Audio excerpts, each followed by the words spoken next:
Earth surface पे कई तरीके के एक्सोजेनिक फोर्स काम कर रहे हैं, जैसे वाटर, ग्लेशियर, एयर, ये सब जो है एक्सोजेनिक फोर्स हैं। ये एक्सोजेनिक फोर्स करते क्या है, ये थर्ड लेवल की टोपोग्राफी या लैंड फॉर्म्स का निर्माण करते हैं। कैसे करते हैं, होता क्या है, जो सेकंड लेवल की टोपोग्राफी है, जैसे आपका पर्वत है, पठार है, ये सेकंड लेवल की टोपोग्राफी है। इसको इरोजन करके, इसको काट छाट करके ये क्या करते हैं, थर्ड लेवल की टोपोग्राफी बनाते हैं। तो ये टोपोग्राफी कैसे बनाते हैं, आइए आज इसको हम समझेंगे। तो सबसे पहले हम लोग वाटर की बात करते हैं। तो वाटर जो है कुछ इरोजनल और कुछ डिपोजिशनल वर्क की तरीके के थ्रू जो है अपने लैंड फॉर्म बनाती है। तो आज इस वीडियो में हम लोग जो है वाटर के इरोजनल लैंड फॉर्म्स पर बात करेंगे। लेकिन जो ये इरोजनल लैंड फॉर्म्स है, ये कैसे काम करता है या कैसे बनते हैं, इसका कुछ प्रोसेस है। इसी प्रोसेस को समझने के लिए इसमें 3 स्टेप हैं, जिसमें सबसे पहला स्टेप है आपका जो है वो है कोरेजन। कोरेजन में क्या होता है कि जो नदी है, नदी का जो बहता हुआ जल है, जब वो बहता है पानी, तो अपने जो सरफेस है या जो नदी की तली है उसको भी खुरसता हुआ चलता है। इसी को कोरेजन कहते हैं, यानी तोड़ता यानी हल्का घिसता हुआ चलता है, इसी को हम लोग कोरेजन कहते हैं। इसके बाद आता है आपका सोल्यूशन। सोल्यूशन में क्या होता है कि जो सॉल्युबल मैटर है उसको वो अपने साथ घुलाता हुआ या मिलाता हुआ चलता है, इसी को हम लोग कहते हैं सॉल्यूशन, यानी उसको भी क्या कर रहा है, तोड़ करके अपने साथ वो साथ में मिलाता हुआ चल रहा है।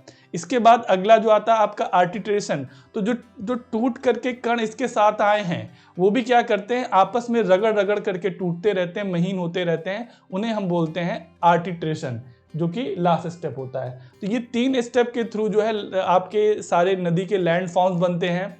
तो आइए कौन कौन से देखते हैं लैंड फॉर्म्स बनते हैं। बहुत ही इंपॉर्टेंट टॉपिक है, प्रीलिम्स के ओरिएंटेड और यूपीएससी में काफ़ी ज़्यादा क्वेश्चन यहाँ से पूछे जाते हैं। तो आइए स्टार्ट करते हैं। तो सबसे पहले आता है वी शेप्ड वैली। जो वी शेप वैली है, ये आपका जो है अपर लेवल की वैली है, या फिर कह सकते हैं यंग लेवल पे जब नदी होती है वहां पर इसका निर्माण होता है। तो जब नदी जो है पर्वत की चोटी से निकलती है, तो चोटी से निकलने के दौरान जो है वो यहाँ पे वर्टिकल इरोजन करना शुरू करती है। वर्टिकल इरोजन मतलब अपनी घाटी को गहरा करना शुरू करती है। वो अपनी घाटी को यहाँ पे गहरा करती है, और गहरा करते करते जो है वो नीचे तक काटती हुई चली जाती है। तो आप देखेंगे तो उसका जो शेप होता है वो वी शेप जैसा बनता चला जाता है। तो इसी को हम लोग जो है वी शेप वैली कहते हैं। जब नदी की घाटी बहुत ज़्यादा गहरी हो जाती है तो उसी को हम लोग गार्ज कहते हैं। यानी पहले वी शेप की वैली बनेगी, उसके बाद गार्ज बनेगा, और गार्ज के बाद जब वो उसकी चौड़ाई भी थोड़ी बढ़ जाती है, अपर लेवल की जो वैली है यानी जो पहाड़ों पर, तो उसी को हम लोग कहते हैं कैनियन। तो ये यहाँ पर 3 लेवल की जो लैंड फॉर्म्स बनेंगे आपके, पहले वी शेप की वैली, फिर उसके बाद गार्ज, उसके बाद फिर कैनियन। विश्व का जो सबसे बड़ा जो ग्रैंड कैनियन है वो कोलोराडो नदी बनाती है, जो कि यूएसए में बहती है। ये एक बहुत इंपॉर्टेंट फैक्ट है, अक्सर पूछ लिया जाता है। तो ये पहला हमारा जो लैंड फॉर्म था वो क्या था, वी शेप वैली हुआ। इसके बाद अगला आता है आपका वाटरफॉल्स। आप लोगों ने कई सारे घूमने भी गए होंगे, या फिर पिक्चर में, या फिर जो है यूट्यूब में वाटरफॉल्स आप देखते हैं। लेकिन ये वाटरफॉल्स बनते कैसे हैं। वाटरफॉल जो है, जैसे नदी अपने मार्ग में बह रही होती है, खासकर पहाड़ी क्षेत्रों में, तो जब पहाड़ से होती है तो पहाड़ में उसको क्या मिलते हैं, कहीं कहीं मुलायम चट्टान मिल जाती, सॉफ्ट रॉक मिल जाती है, कहीं टफ रॉक मिल जाती है। तो जो सॉफ्ट रॉक है वो बहुत जल्दी कट जाती है, और जो टफ रॉक है वो देर में कटती है या नहीं कटती है। तो वहां से जो सॉफ्ट रॉक कटने से जो स्लोप होता है, वो ढाल क्या हो जाता है, स्टीप हो जाता है, और जो नदी का जल है वो सीधे क्या है, वहां से गिरना शुरू हो जाता है। इसी को हम लोग बोलते हैं वाटरफॉल। तो जब ये नदी का जल बहुत तेजी से गिर रहा होता है या ज्यादा ऊंचाई से गिर रहा होता है, तो इसको हम लोग बोलते हैं वाटरफॉल। और जब ये नदी का जल जो है छोटी ऊंचाई से या धीमे गिर रहा होता है, इसी को हम लोग बोलते हैं रैपिड्स। जैसे ये है क्या है आपका रैपिड्स है, और ये क्या है आपका वाटरफॉल्स है। ठीक है, ये आपका दूसरा लैंड फॉर्म्स था। अब इसके बाद हम बात कर लेते हैं आपका पॉट होल्स की। पॉट होल्स क्या होते हैं, ये जो नदी का जो जल होता है, जब बहता हुआ जल होता है, तो उसमें कई जगह पे भंवर भी मिलते हैं।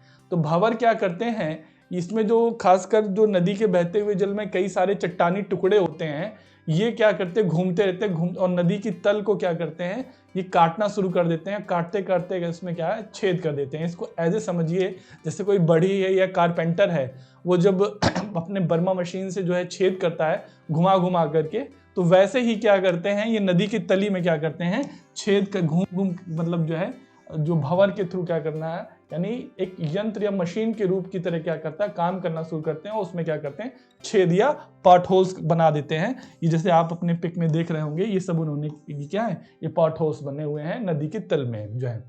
तो ये जो है आपका तीसरा लैंडफॉर्म था।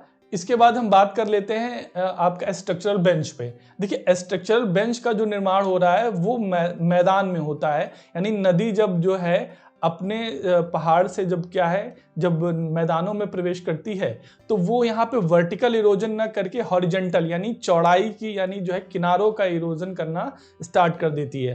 तो यहाँ पर क्या होता है, जो किनारे की जो चट्टाने हैं वो भी हॉरिजेंटल रूप से जो है ऑर्गेनाइज्ड होती हैं। तो जो टफ चट्टान है उनका इरोजन नहीं हो पाता है, और जो मुलायम चट्टान है उनका इरोजन बहुत जल्दी हो जाता है या आसानी से हो जाता है। तो जो बची चट्टान है वो एक स्ट्रक्चरल बेंच के रूप में दिखाई देती है, यानी जो टफ चट्टान है उसी को हम लोग जो है स्ट्रक्चरल बेंच कहते हैं। जैसे आप जब नदी में जाएं देखने जाते हैं तो आपको जो एक घिसी हुई चट्टानें मिलती हैं देखने के लिए, जिनके खड़े होकर आप झांकते हैं अंदर की ओर, तो वो सारी क्या चट्टानें जो है स्ट्रक्चरल बेंच कहलाती हैं, जो कि बाय इरोजनल वर्क बनती है। हॉरिजॉन्टल इरोजन होता है यहाँ पे। तो ये जो है आपका हॉरिजॉन्टल इरोजन हुआ। इसके बाद जो है आपके अगला जो लैंडफॉर्म्स है वो है रिवर टेरेस। रिवर टेरेस में क्या होता है कि जो है जैसे जब यहाँ भी नदी जो है वो हॉरिजॉन्टल ही इरोजन करती है। नदी जब अपने घाटी में, मतलब यहाँ पे खासकर मैदानी क्षेत्रों में क्या होता है, नदी इरोजन के साथ साथ कुछ डिपोजिशनल वर्क भी काम करना शुरू कर देती है। तो जो अपने घाटी में जो कुछ उसने डिपोजिशन किया हुआ है तो उसी को क्या करके काट करके स्टेप के रूप में कन्वर्ट कर देती है। जैसे ये आप देख रहे हैं कि एलुवियन जो स्टेप है यहाँ पे जो है इसका ये डिपोजिशन है, और ये नदी क्या करेगी, इसको काट करके फिर एक स्टेप बना देगी, फिर आगे चल के फिर एक नदी यहाँ पे अगली धारा से फिर एक स्टेप काट देगी। तो यहाँ पर जो है ये क्या बन जाता है, कई सारे स्टेप बन जाते हैं, और जो इसी को हम लोग कहते हैं रिवर टेरेस। यानी ऊपर से नदी के बीच में घाटी में जाने के लिए कई सारे आपको स्टेप मिलेंगे, उसी को हम लोग जो है रिवर टेरेस कहते हैं। इसके बाद आपका आता है मियांडर्स। मियांडर्स जो हैं, मियांडर्स आपको सांप जैसे चलता है उसको वैसे दिखाई देते हैं। होता क्या है इसमें, होता ये है कि नदी यहाँ भी मैदानी भागों में हॉरिजॉन्टल इरोजन करती है, वर्टिकल इरोजन केवल वो क्या है पहाड़ों में या जो है अपर लेवल की जो वैली में करती है। जब वो मैदान में आती है तो वो मैच्योर हो चुकी होती है। तो यहाँ पर जो है वो जो तली के नीचे की जो चट्टानें होती हैं, जो बेड की जो रॉक्स होती हैं, वो क्या करती हैं, ये जो नदी के जल को क्या करती हैं, डाइवर्ट कर देती हैं, यानी अपने हिसाब से टर्न करा देती हैं, और नदी उसी हिसाब से क्या हो जाती है, मूव कर जाती है। तो कई सारे उसमें क्या है, मोड़ बन जाते हैं, और यही मोड़ जो हैं आपके क्या कहलाते हैं, मियांडर्स। यहाँ पे हॉरिजॉन्टल इरोजन होगा, वर्टिकल इरोजन नहीं होगा, क्योंकि हॉरिजॉन्टल वर्टिकल इरोजन आपका अपर लेवल की वैली में होता है, वहाँ पे नदी का फोर्स ज़्यादा होता है और नदी के में एनर्जी का लेवल भी ज़्यादा होता है, इसलिए वो वर्टिकल इरोजन करती है। यहाँ पे नदी का जो है फोर्स कम होता है, इसलिए वो वर्टिकल इरोजन ना करके यहाँ पे क्या करती है, हॉरिजॉन्टल इरोजन करती है। और इसी वजह से नदी के क्या है, जो तल की चट्टानें होती हैं वो नदी के धारा को क्या करती हैं, मोड़ देती हैं, और जिससे क्या बन जाते हैं, आपके मियांडर्स बन जाते हैं, या इसी को हम लोग जो है मियांडर्स कहते हैं।